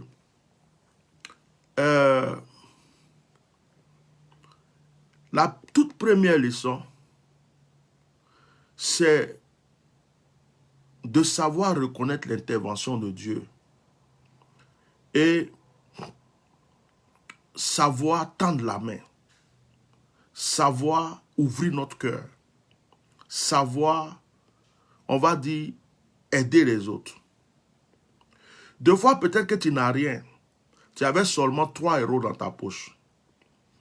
Et puis tu vois un mendiant. Il y a une voix qui te dit, donne-lui 1 euro. Or, toi, tu comptes sur tes 3 euros là. Tu avais quelque chose de précis que tu voulais acheter parce que tu n'as pas d'autres pièces. Peut-être même que ça devait te servir pour quelque chose. Si tu n'as pas 1 euro encore, tu ne pourras plus faire. Mais il y a une voix qui te dit, donne-lui. Donne au mendiant là. Donne-lui. Donne ça à cette femme. Donne à telle personne. Tu luttes. Mais si tu écoutes cette voix, hein, et que tu lui donnes, tu ne sais pas ce qui est préparé demain, et devant du moins. Souvent, quand on ferme trop notre cœur, et les gens qui ferment beaucoup leur cœur sont des gens qui vont dire, j'ai trop souffert. Moi, les hommes m'ont très trompé dans la vie. Donc moi, je ne veux plus avoir affaire aux hommes. Or, certainement, ton mari, c'est maintenant, il est en train de venir. Mais parce que tu as pris cette décision, tu ne peux pas voir ton mari. Tu vas le mettre dans le même rang que les mauvaises personnes. Tu peux dire, oh, moi, les femmes m'ont trop trahi. Les femmes, moi, je ne peux plus avoir confiance aux femmes. Mais peut-être qu'il y a une exceptionnelle qui est là, qui va venir changer ton histoire et qui va venir changer ta vie. Tu comprends? Souvent, ceux qui n'ouvrent plus leur cœur sont ceux qui ont eu trop de mauvaises expériences. Même à l'église, il y a des gens qui vont dire, j'ai fait trop d'offrandes, j'ai trop donné. Les prophètes, tel là m'a trompé, si tel là m'a fait ça, tel là m'a fait ça. Oui, c'est vrai, ils ont raison. Ils ont vécu toutes ces choses, ça fait mal. Mais il y a un seul qui va arriver et qui va changer leur histoire. Pierre pouvait refuser. Il pouvait dire, non, monsieur, excusez-nous, nous on rentre à la maison, on n'a rien eu aujourd'hui, on rentre à la maison. On ne peut pas aider quelqu'un. Mais c'est en acceptant d'aider Jésus qu'ils ont pu avoir du poisson ce jour-là. Ne soyez pas fatigués de faire du bien. Le bienfait là, ce n'est jamais perdu. Ne soyez pas fatigués de tendre la main. Ce n'est jamais perdu. Ne soyez pas fatigués d'ouvrir votre cœur. Tant que vous avez encore la possibilité d'aider quelqu'un, aidez. Tant que vous avez la possibilité de tendre la main, tendez. Même si vous avez tendu qu'on est venu vous trahir, vous tromper, vous mentir encore, recommencez encore. Parce que ce sont des semences que vous êtes en train de jeter. Ces semences-là vont pousser. Je vais vous donner une révélation, je vais vous donner un réma. Si ta terre de bénédiction est peut-être 100 hectares et que toi, tu as semé seulement sur une petite parcelle, Dieu dit non, tu n'as pas fini de semer. Je t'ai donné 10 hectares, je t'ai donné 100 hectares. Regarde ton terrain là, comment c'est grand. Tu as semé seulement dans ce petit endroit, ça va pousser, ça ne va rien t'apporter. Il faut que je continue à t'éprouver pour que tu sèmes. Sème dans tout le terrain. Parce que quand ça va pousser, c'est une multitude de récoltes que tu vas prendre. C'est une multitude de récoltes que tu vas prendre. C'est là que tu vas te rendre compte que tu n'as pas perdu le temps. C'est là que tu vas te rendre compte. C'est comme l'histoire d'une personne qui était avec un serviteur de Dieu. Beaucoup de gens ont quitté le serviteur de Dieu, mais la personne était là. Le serviteur de Dieu, quand il a des problèmes d'argent, des épreuves, la personne s'endette, la personne aide. Tout le monde lui disait, mais tu es bête. Tu es bête. Tu es toujours avec ce monsieur-là. C'est toi qui donnes ça. C'est toi qui fais ça. Mais la personne fait. Jusqu'à la personne même s'est endettée même. La personne s'est endettée pour l'homme de Dieu. Les gens le traitaient. Les gens de sa famille. Tout le monde le traitait. C'était difficile pour la personne. L'homme de Dieu même, il était là. Souvent, il regarde la personne et dit, hey, Seigneur, qu'est-ce que je peux faire pour elle? Seigneur, exauce mes prières en sa faveur. Une femme. Et puis, un jour, cette femme étant célibataire, elle ne trouvait pas de mari. Mais l'homme de Dieu priait. Un jour, comme par hasard, elle perd son travail. Mais malgré qu'elle a perdu son travail, elle continue de soutenir l'homme de Dieu. Avec ce qu'elle peut, elle est toujours là. Et puis un jour, elle va dans une autre ville parce qu'elle n'a pas le choix, elle sait plus, elle va quelque part pour rester en famille. Elle arrive là-bas. C'est là que Dieu avait prévu sa bénédiction. Au moment où tout le monde croit que c'est fini. Un homme riche, un homme bien, un homme bon. La récompense des récompenses voit cette femme. Et puis il dit, c'est moi, je vais t'épouser. Elle dit, j'ai des dettes. Il dit, je paye. Elle dit, j'ai des projets. Il dit, on va le faire. Elle dit, je fais ceci. Il dit, et sa vie, en un clin d'œil, a été transformée. Mais si elle n'avait pas eu le courage, comme certaines personnes, de fois, ils viennent vers un homme de Dieu parce qu'un sujet de prière n'a pas été exaucé, ils disparaissent. Parce qu'ils attendent quelque chose, ils n'ont pas vu tout de suite, ils s'en vont. Parce qu'ils ont fait une offrande, ils n'ont rien vu. Ou même, deux fois même, ils apprennent que l'homme de Dieu est tombé. Au lieu de rester là pour le consoler, pour le faire asseoir, pour le relaver. Non, non, lui là, il est tombé. Comment il peut tomber? C'est un homme. Il s'enfuit, il laisse l'homme de Dieu dans ses problèmes, dans ses difficultés. L'homme de Dieu cherche autour de lui. Mais peut-être que Dieu est en train de te prouver pour te bénir. Peut-être que Dieu a voulu que tu sois là pour laver son serviteur qui est tombé. Peut-être que Dieu a voulu que tu sois là pour aider ce serviteur. La veuve qui n'avait rien, elle avait son huile et sa farine. C'est elle que le Seigneur a choisi pour donner à manger à Élie. Dieu n'a pas choisi quelqu'un de riche, quelqu'un qui a l'argent, quelqu'un qui est posé. Il a pris une femme qui n'en pouvait plus. Son mari est mort. Elle n'avait qu'un peu d'huile. Elle n'avait qu'un peu de farine. Dieu dit, c'est toi qui vas donner à manger à l'homme de Dieu. Je vais mettre épreuve sur ta vie encore. Tu as déjà épreuve, tu es veuve. Tu es déjà dans la faim. Mais je vais t'envoyer encore une autre épreuve. Un homme de Dieu va venir là. C'est lui qui va manger ta nourriture. Et c'est quand cette femme a respecté que Dieu lui a donné à manger et même a ressuscité son enfant qui est mort. Ce passage que j'ai lu tout à l'heure enseigne beaucoup de choses. Il ne faut jamais te décourager. Il ne faut jamais arrêter de faire du bien. Il ne faut jamais arrêter de faire du bien. Il ne faut pas changer notre nature, briser notre nature à cause de... Parce qu'il y a des circonstances qui viennent pour nous éprouver, pour nous rendre meilleurs, pour nous permettre d'être bons, mais on ne sait pas, ça fait mal. Ça fait mal. Mais c'est Dieu qui permet ça parce que ce qu'il veut faire pour toi là, c'est grand. Écoutez, quand le Seigneur a appelé Abraham, il a dit à Abraham, viens, je t'envoie dans le lieu, sur une nouvelle terre pour te bénir. Et il dit à Abraham, je vais te donner un fils. Dieu n'a pas dit à Abraham, quand je vais te donner l'enfant. Dieu n'a pas expliqué les épreuves qu'Abraham va traverser. Abraham a traversé des épreuves. Mais on dit chaque fois, Abraham vient faire des holocaustes. Chaque fois, Abraham vient faire des holocaustes. Quelqu'un qui t'a promis quelque chose qui ne te donne pas, tu es toujours en train de l'adorer. À la dernière minute, Dieu va donner le fils. Mais quand Dieu donne le fils, il vient encore éprouver Abraham. Il dit, hey, je t'ai donné l'enfant, mais va me tuer l'enfant là. Va le sacrifier. Va sacrifier l'enfant. C'est quand Abraham a voulu sacrifier l'enfant, il dit, hey, c'est maintenant que je vois que tu m'aimes. Ce mot-là est fort. C'est maintenant que je vois que tu m'aimes. Parce que souvent, tu peux dire, je t'ai déjà prouvé que je t'aime. Je t'ai déjà dit que je t'aime. Je t'ai déjà montré que je t'aime. Mais peut-être qu'il y a une chose que tu vas faire. Et cette chose-là va prouver vraiment ton amour. Une petite chose qui manquait à tout ce que tu as fait. Dieu dit à Abraham, depuis que tu marches avec moi, c'est aujourd'hui que je viens de comprendre que tu m'aimes.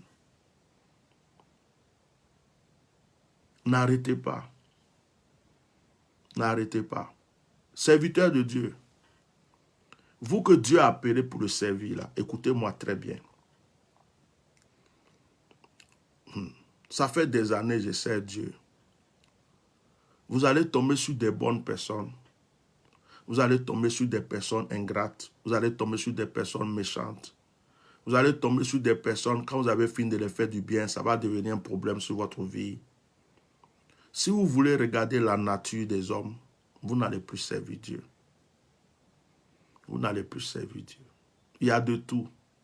Sur 10 personnes, il y a peut-être une personne qui va être fidèle. Jésus lui-même, là, après avoir guéri, je crois que c'était des lépreux, dans 10 lépreux, c'est un seul qui s'est retourné pour venir dire merci à Jésus. Un seul. Les 9 là sont partis. Ils ont oublié qui les a fait, qui les a guéris. Ça est dans la Bible. Donc ce n'est pas à vous que ça ne peut pas arriver. Il y a des gens qui vont venir vous promettre de l'argent parce qu'ils veulent une réponse. Vous avez fini de prier, vous avez jeûné, prié. Quand ils ont ce qu'ils veulent, ils disparaissent. Et puis ils commencent à gâter votre nom. Ils vont dire, oh, il m'a demandé l'argent, il m'a demandé l'argent. Il y a des gens qui vont venir. Vous allez ouvrir votre cœur. Vous allez prier pour eux. Demain, là, c'est eux qui vont croire que vous êtes leurs camarades. Ils vont commencer à gâter votre nom, salir votre nom, faire des trucs. Il y a des gens que vous avez pris, même consacrés, élevés, donné des choses. Demain, ils vous... Mais est-ce que c'est pour ça qu'on va arrêter de servir Dieu? On ne peut pas. Jésus lui-même, là, Judas l'a trahi. Pierre l'a renié. Mais en même temps, Jésus savait pourquoi il était venu. C'était pour souffrir pour nous. Il dit, ce qui m'est arrivé va aussi vous arriver. Si c'est arrivé au bois, je crois au bois sec, ça peut arriver au bois frais ou au bois sec. À chaque fois, je confonds les deux bois là. Je confonds celui qui est sec, celui qui est truc. Ça, je le reconnais. Mais pour vous dire une chose, tu ne peux pas dire parce que les gens ne sont pas fidèles, parce que les gens sont ceci, moi je ne sers plus Dieu. Parce que moi j'ai remarqué dans mon ministère, quand les gens ne sont pas reconnaissants, Dieu va choisir quelqu'un d'autre pour venir m'aider. Deux fois, Dieu va faire rentrer quelqu'un dans ma vie pour 1 heure, pour 1 jour, pour 1 semaine, pour 2 jours, pour 1 mois. Parce que Dieu l'a envoyé. Il y a des gens, mais ils viennent comme ça et puis ils me font une grande offrande. Boum. Et puis, 2 semaines après, tu n'entends plus parler d'eux. Tu ne sais même pas ce que tu les as fait. Comme s'ils étaient venus juste. Et puis en te faisant l'offrande, ils te font des promesses. Toi-même, tu es content. Après, tu n'entends plus parler d'eux. Et puis, il y a des gens qui viennent. Ça veut dire que tu passes 1 heure, 2 jours avec eux dans la prière, c'est fini. Ils ont ce qu'ils veulent disparaître. Et puis, il y a d'autres qui restent fidèles. Donc, serviteurs de Dieu, surtout vous les jeunes serviteurs de Dieu, ne baissez pas les bras. Celui que vous a appelé là, c'est celui qui est dans le ciel. Il sait de quoi vous avez besoin. Il ne vous laissera jamais tomber. Si d'autres vous trahissent ou vous font du mal, il va trouver d'autres personnes pour venir vous aider. C'est lui qui a nourri Élie avec les corbeaux. Ouais. C'est lui qui a permis à la veuve de nourrir Élie. Il trouvera toujours une solution. Ne faisons pas le ministère, ne faites pas le ministère par rapport aux hommes. Oui, lui, il a l'argent, donc je le prends. Lui, là, est comme ça. Non. Faisons le ministère par rapport à l'amour que nous avons pour la vocation que Dieu nous a donnée. Et c'est là que Dieu prend soin de nous. C'est très important. Vous savez, quelqu'un peut rentrer dans votre église aujourd'hui, il gare la grosse voiture, il a beaucoup d'argent, il va même vous faire, oh pasteur, je vais construire l'église, ça là, tu vas voir, on m'a fait ça comme ça en duplex. Moi j'ai entendu ça jusqu'à, je suis fatigué. On va faire ceci. Et puis dès qu'il arrive là, ou bien un nouveau chanteur arrive, il chante bien. Dès qu'il arrive, ou bien quelqu'un arrive là, tu l'as laissé le micro prêcher un peu, il prêche tellement, et puis il est fidèle à toi, il attrape ton sac, il attrape ta Bible. Oh, vraiment j'ai eu un fils. Et puis tu commences à négliger ceux qui sont là, qui t'aiment malgré que tu es. Parce que tu n'as pas vu la grosse voiture. Ou parce qu'ils ont les talents que ceux qui viennent d'arriver là ont, eux ils n'ont pas. Et puis tu commences à négliger les autres. Mais des fois ça ne dure même pas. Ceux qui sont venus là, pour déranger ton atmosphère là, ils disparaissent. C'est là que tu te rends compte que ceux qui étaient là, qui marchaient comme des boiteux à côté de toi là, il fallait en prendre soin. Parce que eux au moins ils t'aimaient le plus profond de leur cœur. Moi j'ai des enfants qui m'aiment. Hein. On peut salir maintenant. Même si on dit demain je suis tombé dans le péché. Même si on dit que demain j'ai fait ça, ils seront toujours là pour moi. J'ai des enfants comme ça. Si j'ai soif, je les appelle, je dis j'ai soif. Même s'ils n'ont pas de l'eau chez eux, ils vont trouver l'eau pour m'envoyer. Et puis il y en a qui sont venus, qui ont présenté tout de suite de grosses sommes, qui ont fait de gros trucs. Est-ce que cela a changé mon cœur? Non. Parce que je suis là, je regarde, je dis peut-être lui là, il est de passage. Il est de passage. Vous voyez? Donc, ne vous découragez pas. Femmes, écoutez-moi très bien. Si vous avez connu, Parce que beaucoup de femmes aujourd'hui détruisent leur couple parce qu'elles vivent par rapport à leur passé. Tu as connu des hommes qui t'ont trahi. Tu as connu des hommes qui ne t'ont pas respecté. Tu as connu des hommes qui t'ont fait du mal. Mais peut-être que Dieu prépare quelqu'un de bien pour toi. Mais si tu prends ce que les autres t'avaient fait avant, et puis tu te prépares à faire du mal à une personne que Dieu va envoyer pour te faire du bien, tu vas le tuer, tu vas le faire fuir, tu vas le faire partir. Parce que lui, ce n'est pas les autres. Lui, il est venu pour te donner l'amour.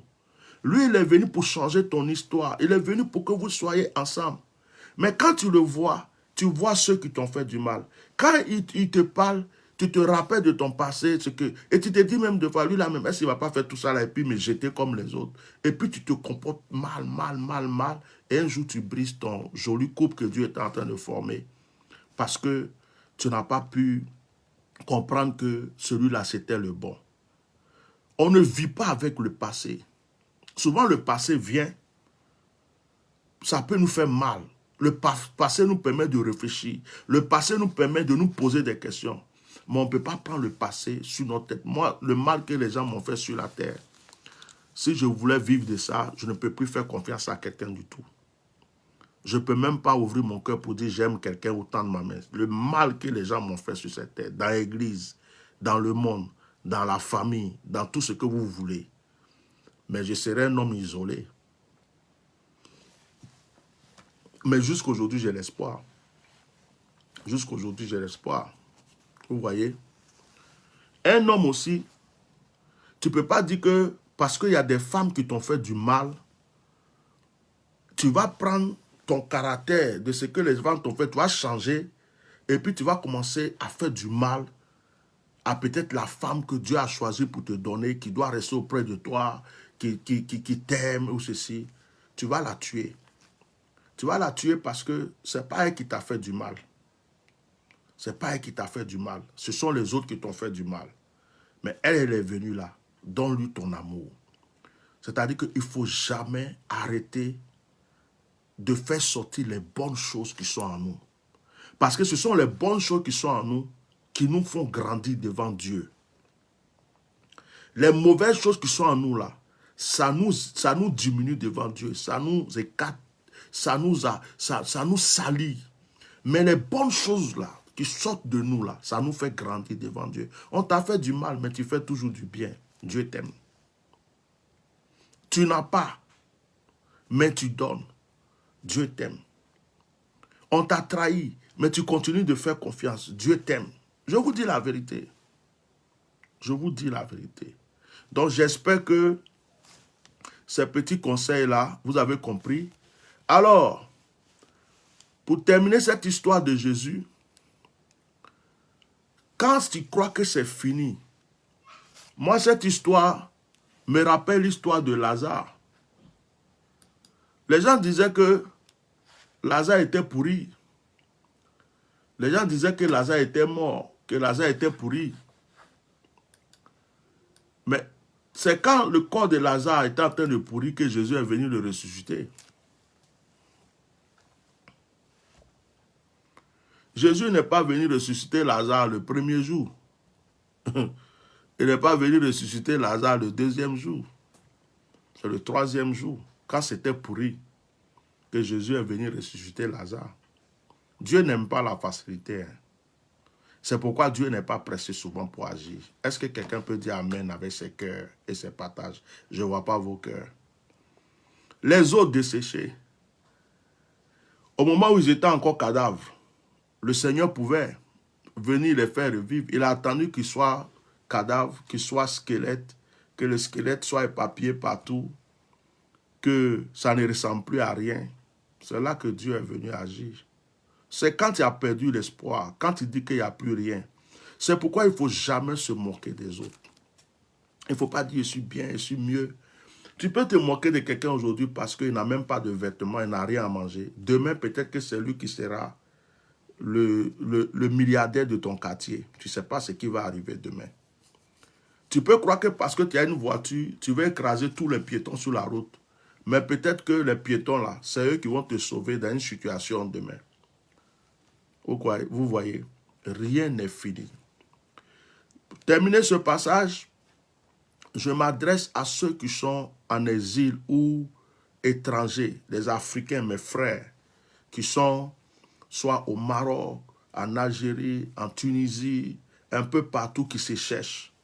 Je suis allé au Maroc tout dernièrement, j'ai vu beaucoup d'Ivoiriens. Je ne me suis pas trop fait voir, mais j'ai vu beaucoup d'Ivoiriens, j'ai vu la vie des étrangers dans ces pays. Vous qui êtes à l'étranger, j'ai vu qu'est-ce que vous faites, j'ai vu comment vous souffrez, j'ai vu comment... Certains sont paresseux parce qu'eux, ils ont envie juste de traverser l'eau et puis s'en aller quelque part. Mais il y a d'autres qui travaillent très dur parce qu'ils veulent s'en sortir. Prenez courage, vous n'avez rien perdu. Même si tu es en Libye, dans le désert aujourd'hui que tu m'entends, si tu as encore le souffle de vie, tu n'as pas perdu. Il y a quelque chose encore que Dieu peut faire pour toi. Pierre et les autres ont dit, bon, le soir là, on n'a rien eu, nous on va rentrer. C'est au moment où ils sont en train de plier leurs affaires, au moment où ils sont découragés, au moment où ils disent que c'est fini, c'est là que le Seigneur vient intervenir. Que cette parole soit une prophétie dans la vie de quelqu'un, une personne qui n'en peut plus, une personne qui a tout fait, qui a tout essayé. Peut-être que tu fais un business, un commerce, tu as une affaire, peut-être que tu as des projets, tu as essayé de voyager plusieurs fois, ça n'a pas marché, tu as essayé d'être en couple, ça n'a pas marché, tu as fait quelque chose peut-être plusieurs fois, mais ça ne va pas. Tu es découragé. Que cette parole vienne te réconforter aujourd'hui. Que cette parole te fasse du bien. Et que tu saches que au moment où on croit que c'est fini, au moment où on veut plier bagage, au moment où on veut laisser tomber, c'est là que le Seigneur vient agir. En tout cas, ce soir, voici l'exhortation. Je ne voulais pas prêcher, mais j'étais obligé, puisqu'il n'y avait pas trop d'appels, j'ai été obligé d'ouvrir mon cœur pour vous parler parce que je voulais qu'on parle en famille. Ne baissez pas les bras. Il y a toujours une solution. Tu as perdu ton père, il y a une autre solution. Tu as perdu ta mère, il y a une solution. Tu as perdu tes enfants, il y a une solution. Tu as perdu ton couple, il y a une solution. Tu as perdu ton travail, il y a une solution. Tu as perdu ta maison, il y a une solution. Tu as perdu ton argent, tes richesses, il y a une solution. Même toi qui es en prison, qui m'entends, peut-être que la prison dans laquelle tu es là, ce n'est pas facile d'être en prison. Mais cette prison-là, certainement en train de préparer ta future gloire, tu ne sais même pas. Joseph était en prison. Quand il est sorti de la prison, il est devenu automatiquement Premier ministre. Peut-être que la prison dans laquelle tu te trouves, l'exil dans lequel tu te trouves, c'est une préparation de ta future gloire. Il ne faut pas croire que tu vas souffrir en vain. Tu ne souffres pas en vain. Que Dieu vous fortifie. Que le Seigneur vous bénisse dans le nom de Jésus. Avec ce passage, je vais m'arrêter là. Je vais répondre à 3 questions concernant les songes. Il y a une personne qui a dit qu'elle a fait un songe. Elle était au milieu de l'eau. Ok. Ça va être un peu compliqué que je puisse te donner trop de détails, mais je vais t'orienter un peu. Alors, l'eau déjà, c'est source de vie. Mais l'eau a 2 faces. L'eau, c'est une épée à double tranchant. L'eau peut être source de bénédiction, comme l'eau peut représenter les épreuves. Ça dépend du songe que tu as fait. Parce que quand tu as fait un songe que tu dis que tu es dans l'eau, tu peux être dans la bénédiction, comme tu peux être dans une épreuve. Comme tu n'as pas expliqué tout le songe, je ne sais vraiment pas comment je vais t'orienter. Mais ça dépend du ressenti du songe que tu as fait, de comment tu as vécu le songe. Est-ce qu'il y avait de la frayeur dans ce songe? Est-ce qu'il y avait la peur dans ce songe? Est-ce que tu sentais des oppressions dans ce songe? Est-ce que tu sentais que tu étais en danger dans ce songe? En ce moment-là, il faut faire très attention.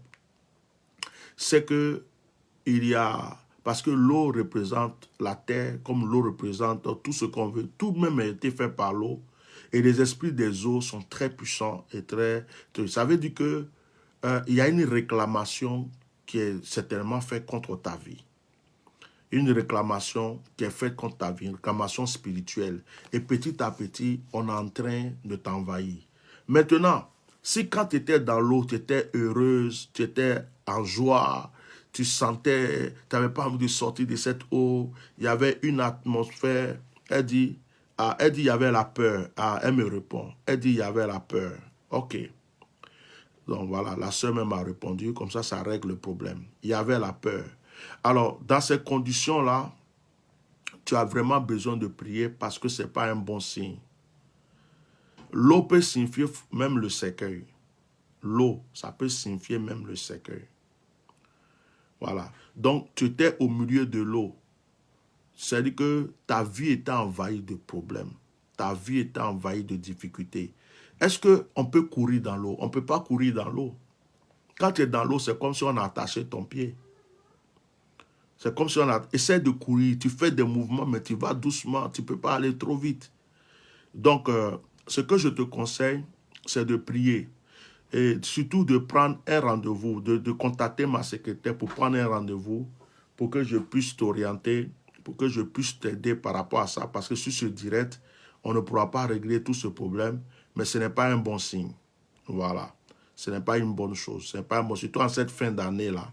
Ce n'est pas bien de faire ce genre de songes. Que Dieu te fortifie. Amen. Kéké, tu dis pas bonne nuit à papa? C'est toi qui réponds à sa place. Il dit non.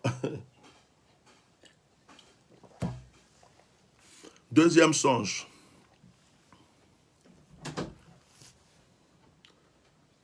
Waouh, c'est quoi ces tresses? C'est joli. C'est qui a fait ça? Maman. My God. Fais-moi un bisou.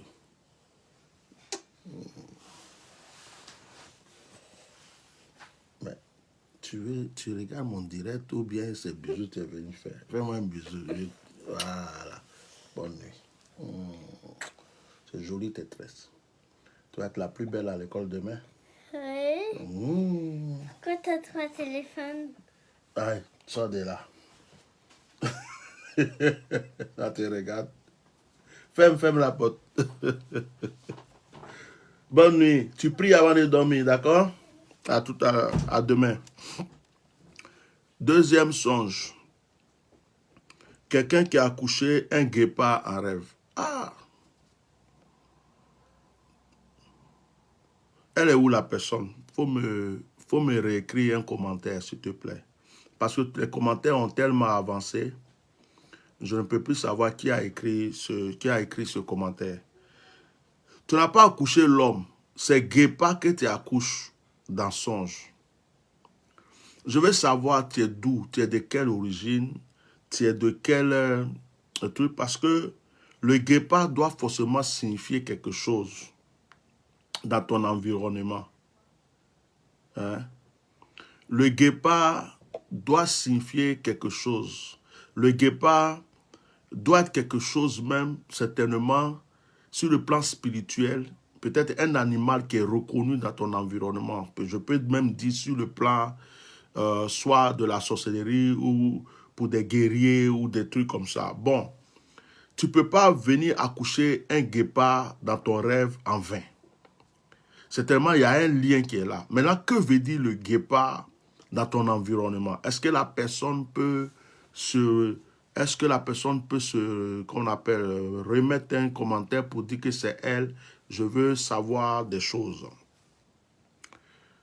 Parce que,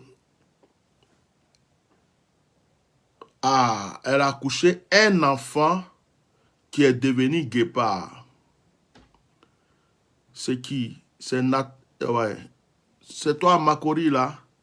Tu as accouché un enfant qui est devenu guépard. C'est ça? Tu es là, réponds-moi. Qu'est-ce qui se passe? Pourquoi j'ai plus de son?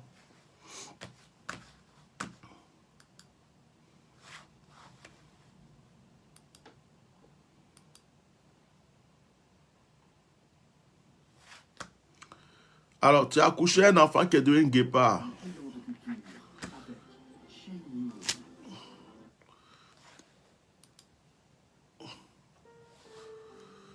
Est-ce qu'elle est là?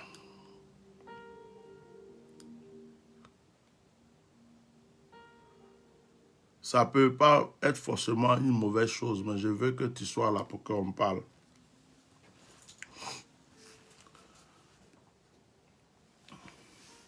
Je vais voir quelque chose ici.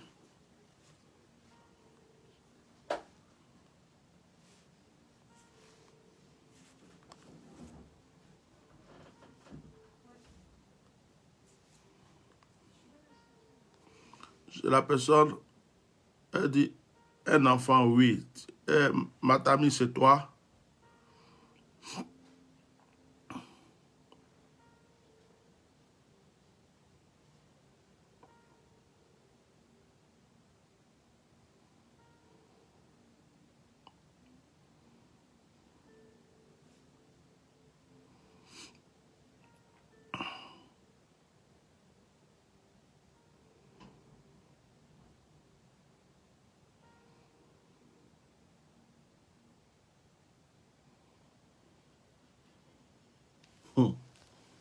Écoute bien.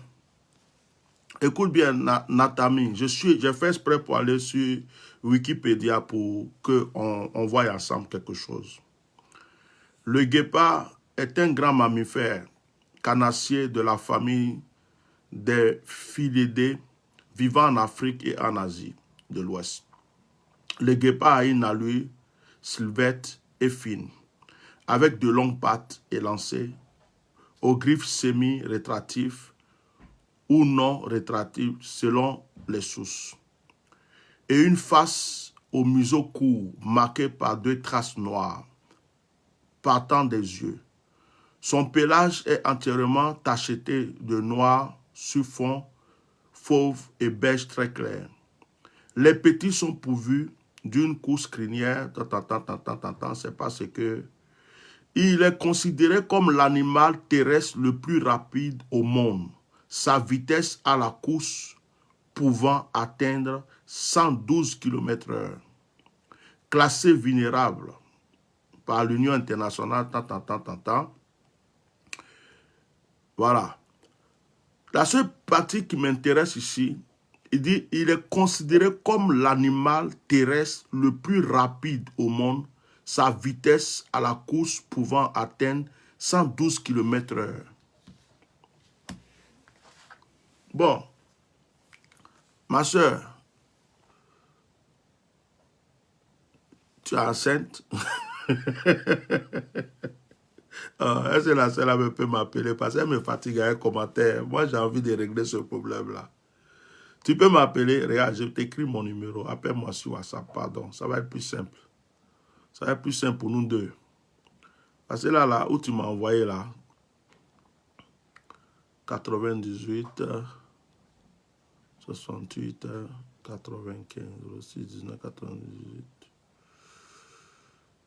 68, 95. Ok, appelle sur WhatsApp. Je viens de t'envoyer en commentaire le numéro.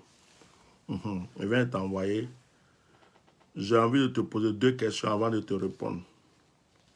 Parce que toi, tu n'as pas accouché. L'enfant n'est pas devenu chat. Il n'est pas devenu poulet. Il est devenu guépard. Il faut qu'on parle. Pour ceux qui ne connaissent pas le guépard, voilà le guépard qui est là. Voilà. Ce n'est pas nous tous qui sommes partis à l'école. Donc, si tu peux appeler, appelle vite. Appelle vite, on va finir ce direct là. S'il te plaît. Si tu peux appeler, appelle vite. Je vais t'aider, mais il faut qu'on se... Ou bien, regarde, ce qu'on va faire, si tu ne peux pas appeler, toi aussi, tu vas prendre rendez-vous, parce que le direct, là, ça va trop loin, là. Hein? Sois béni, mon frère de la Guyane, Alès. Bon, le guépard, comme on vient de le lire, là, c'est un félin, c'est un animal, ça dit que, on va dire, il y a le lion, il y a la panthère, il y a le guépard, quelque chose comme ça. Écoute-moi. Je veux juste savoir une chose. Est-ce que tu es enceinte? Est-ce que tu cherches des enfants? Tu n'arrives pas à accoucher? Ça, c'est la première chose que je veux savoir. Deuxième des choses, je veux savoir, tu viens d'où? tu es quoi? Tu es de quelle origine? Tu es de quel pays africain? C'est important pour que je puisse te donner une réponse un peu posée. Et puis, est-ce que cet animal dont on parle n'est pas un animal sacré dans les origines, dans tes ancêtres? Est-ce qu'ils ne l'ont pas adoré? Est-ce que ce n'est pas quelque chose qu'ils considèrent comme, je ne sais pas. Tout ça, tu vois, ça fait partie de la chose. Maintenant, le guépard, c'est un animal, bien sûr, mais il a des qualités et il a des défauts. Il a des qualités et il a des défauts. Tu vois? Donc, toi, tu as accouché, l'enfant est devenu un guépard. Est-ce que Dieu veut te donner un enfant guerrier, un enfant rempli d'une puissance, un enfant rempli d'une qualité supérieure? Est-ce que c'est ce qu'il veut te montrer par rapport par rapport à tes descendants ancestraux? Ou Dieu est en train de te donner un symbole de la force qu'il veut te donner pour les combats spirituels que tu as amenés. Donc, il y a tout ça qui est là. Le Seigneur peut prendre l'image d'un animal pour te donner une illustration de ce qu'il veut faire avec toi. Tu comprends? Elle dit qu'elle n'a qu'un seul enfant. Je prends un peu l'exemple dans la Bible. Le Seigneur a demandé à Moïse de faire des serpents d'airain pour pouvoir guérir des gens qui étaient atteints d'un fléau. Voilà. Tu vas prendre un rendez-vous. Dieu merci, c'est bien. Donc, Dieu peut, même le serpent, quand Jésus parlait du serpent, il dit, soyez prudents comme le serpent, simple comme la colombe. Voici, il a pris le serpent, il a pris la colombe.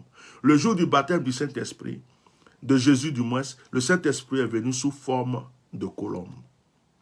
Donc, les animaux qui sont là, ils ont aussi leur nature, ils ont leurs défauts, ils ont leurs qualités, chaque animal a quelque chose qui représente quelque chose de spirituel. Quand on parle du lion, Jésus est le lion de la tribu de Juda, Jésus est l'agneau de Dieu, tout ça, on le symbolise à un animal. Donc, certainement, tu es en prière pour quelque chose. Tu es en train de demander à Dieu quelque chose. Dieu peut te dire, ce que je vais te donner, c'est-à-dire que ce que tu vas enfanter, ce qui va arriver dans ta vie, aura la force du guépard. Ça pourrait être la force de l'éléphant, ça pourrait être la force du lion, ça pourrait être ceci. Maintenant, si jamais, dans tes descendants, dans ta famille, le guépard est un animal que les gens considèrent, mais le considèrent comment? Est-ce qu'il adore? Est-ce qu'il fait ça? Ça veut dire que quelque part, il y a la sorcellerie là qui risque de venir.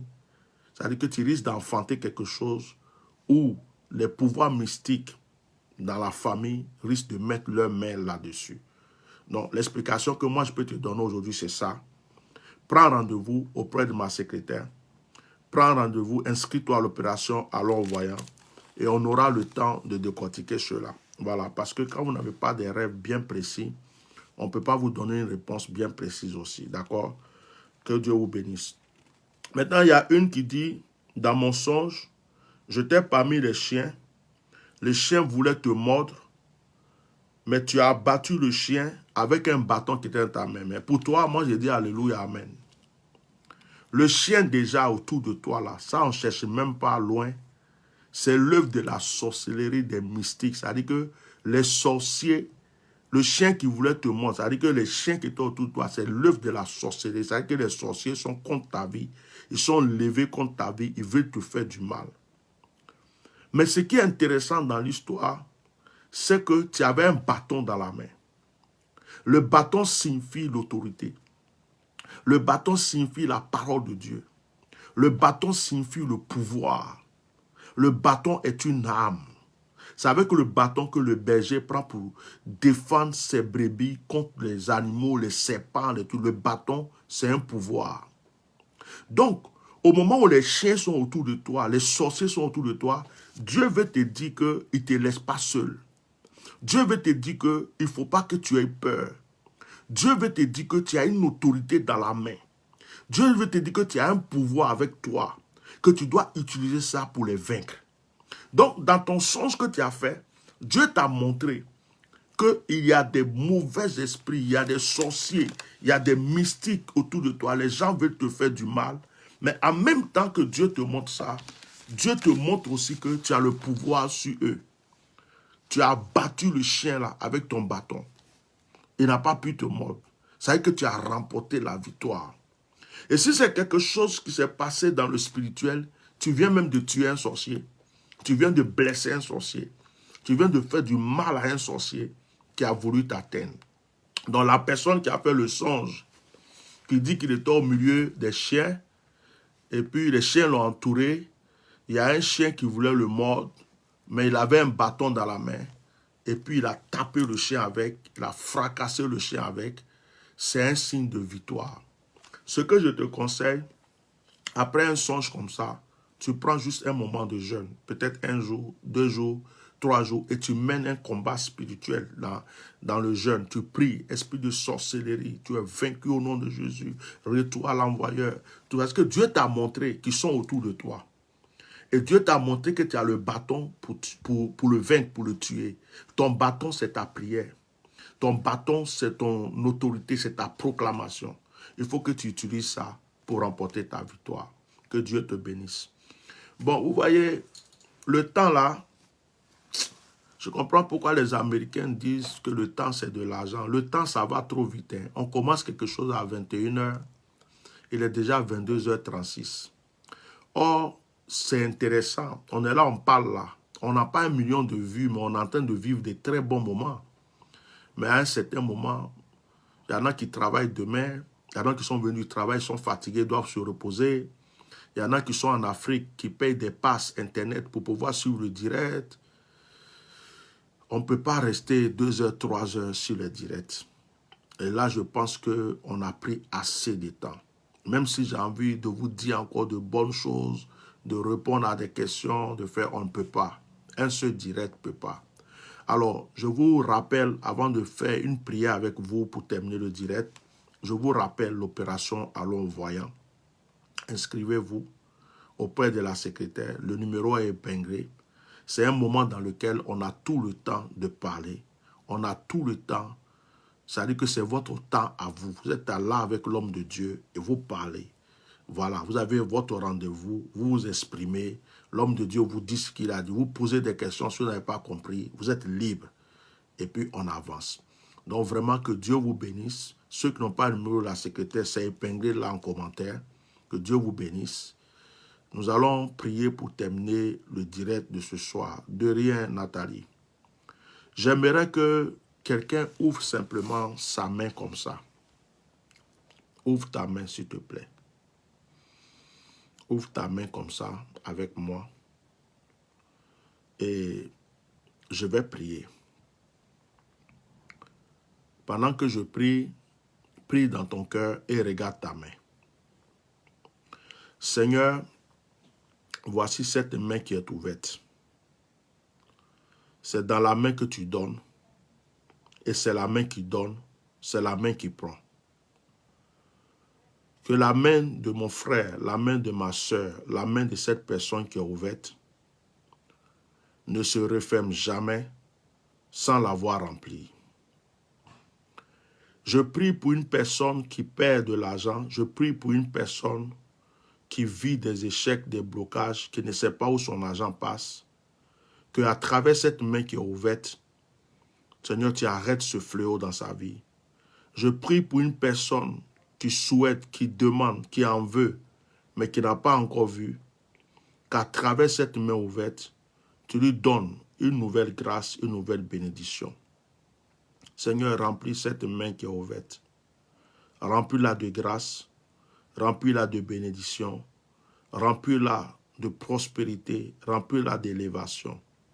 Donne des dons spirituels. Dans cette main qui est le feu, dans cette main qui est la puissance, dans cette main qui est la gloire, dans cette main qui est un pouvoir, Seigneur, agis. Agis dans la main de mon frère, agis dans la main de ma soeur. Que cette main ne soit même plus sa main, mais que cette main devienne la main de Dieu pour sa vie. Qu'à partir d'aujourd'hui, tout ce qu'elle touchera devienne bénédiction et grâce au nom de Jésus. Amen. Maintenant, tu vas prendre ta main là, la main que tu as ouverte là. Tu vas faire ça avec moi. Et puis tu fais que la grâce m'environne au nom de Jésus. Amen. Béni soit le nom du Seigneur. Alors nous avons fini notre direct de ce soir. Je vous remercie beaucoup d'avoir été patient, d'avoir participé à ce direct. N'oubliez pas de vous inscrire pour l'opération Allons Voyant et que l'Esprit de Dieu ne cesse de vous environner. Soyez remplis de toutes sortes de bénédictions, soyez remplis de toutes sortes de grâces au nom puissant de Jésus. Passez une très bonne nuit. Je vous aime de tout mon cœur. Merci de me supporter tel que je suis. Merci d'être patient avec moi. Merci de supporter mes erreurs, mes défauts, de m'aimer tel que je suis, de prier pour moi et de me donner la force de continuer. Shalom, que Dieu vous bénisse. Au revoir.